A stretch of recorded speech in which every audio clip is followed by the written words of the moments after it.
Hello and welcome to another Macros for Editors. Slightly different one today. We're looking at the future of macros, or rather we're looking at the future of my macros. It was last year when I turned 70 and realised that I'm not immortal.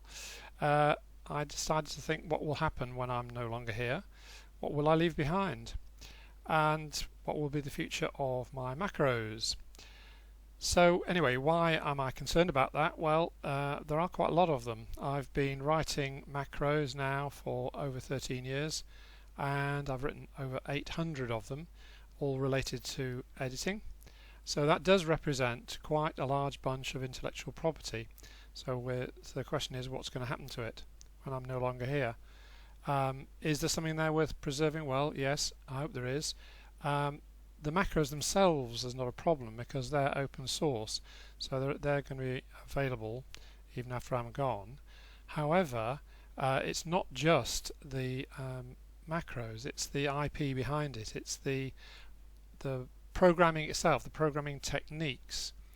So when I create a new macro, what happens? Well, hang on. Do we need any new macros? Well, I think we do, because all the time when we're working, we can find repeated tasks, and they can be speeded up greatly if we use macros. So yes, I think it's good to be able to produce new macros all the time. Indeed, this last week I've produced 3 new macros, only short ones. But so what do I do when I produce a new macro? Well, I analyze the program and think what the tasks are, what tasks are needed. And then I can usually pick up code segments from different existing macros, which makes it a very quick way to produce a new macro.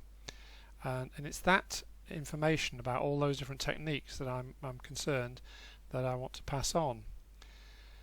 So how am I going to do that? Well, I started, as I say, about 18 months ago, and I wrote a book. Well, I wrote a booklet, I suppose you call it, 12,000 words, trying to explain some of the techniques that I've been using.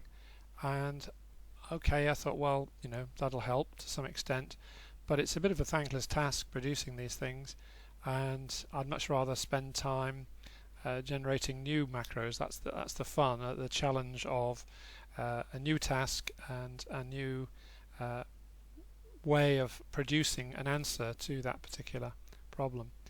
So yeah, okay, so then I thought about doing some videos, because I thought they might be more accessible. So there are 4 of them there that I produced around about the same time, around about December last year, and those are available, and hopefully YouTube will preserve those after I've gone. But I'm sort of thinking of a new idea, and that is, it seems to me that it's more important to invest in people, not documentation. In other words, other people.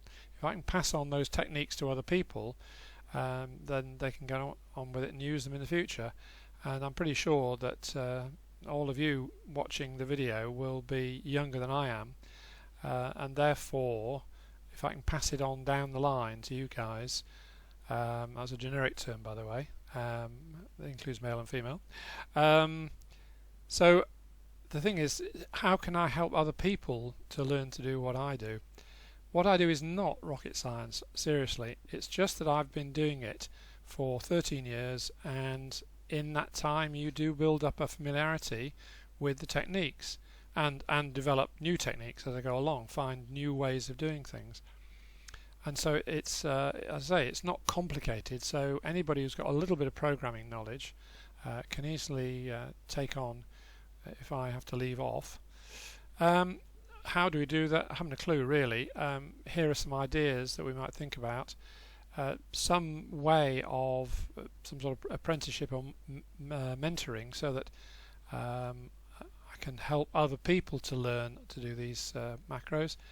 Maybe for UK people, we could have a training day. People get together and we can go over some ideas. We can try a few tasks together and try a bit of programming and see how you get on. Maybe we could do an international Skype-based training session. More difficult to do, admittedly more difficult to set up, but not too difficult. and also I might be able to encourage people by email. You can send in problems and I can try and help you to develop your own skills in programming. So those are my ideas, and basically it's over to you. If you want to take up on some of these ideas, then please do. Okay, so thanks for watching. Bye.